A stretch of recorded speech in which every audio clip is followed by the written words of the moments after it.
of PGG to the songs of original Filipino music called OPM. Before we begin though, I would like to address a simple house rules. I put it in air quotes, so everyone here today can have an enjoyable. And I guess the PGG has done its part in really bringing God, the Filipino way, as a chaplaincy to the Filipinos, and also obeying His commandment of love the other because of the charity works that we do basically in the Philippines. And so this is the reason why we're gathered here, to really praise and thank God for this moment that He has given to us. So thank you again for growing our community, our church, for the charity work that we extend not only here in Austria, but in the Philippines and wherever charity is needed. And the Minsan mahihirapan ka at masasabi, hindi ko na kaya. Piling ka lang sa langit. Narating sa mga salungkutan na hinayahan. Tunay na kaibigan, kasama ka asahan. Salamat, tayo'y magtupo. Hoy! Hoy, hoy! Ho, ho, hoy! Hoy, hoy! Sinisip ko ang dagat, dilim ng mundo. Nasa puso ko wala ang hinahanap kong puno. Ilang beses na akong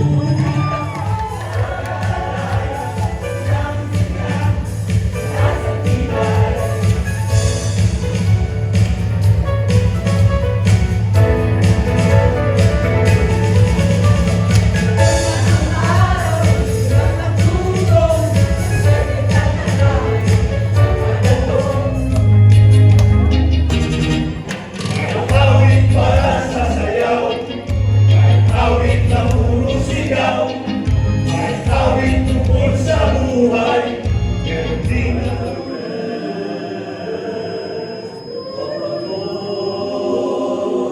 paraiso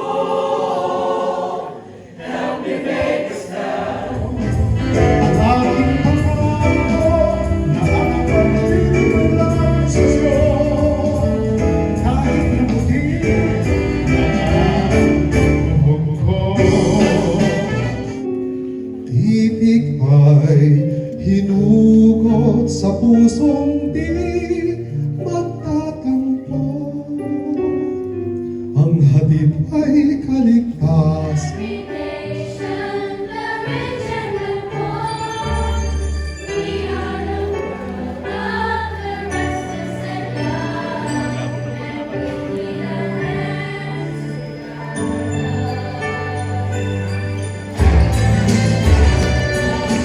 Live each other as long as we together.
Evening concert presented to Reverend Father Rosendo Sandoval SVT in gratitude for your dedication, spiritual leadership, and selfless service to the Filipino Gottesdienstgemeinde community.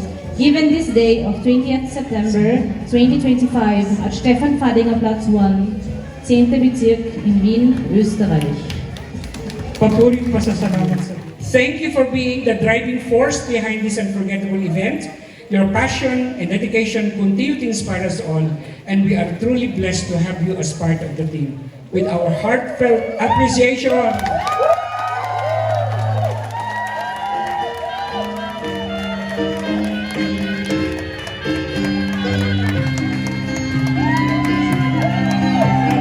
Nais kong maihip ng hangin walang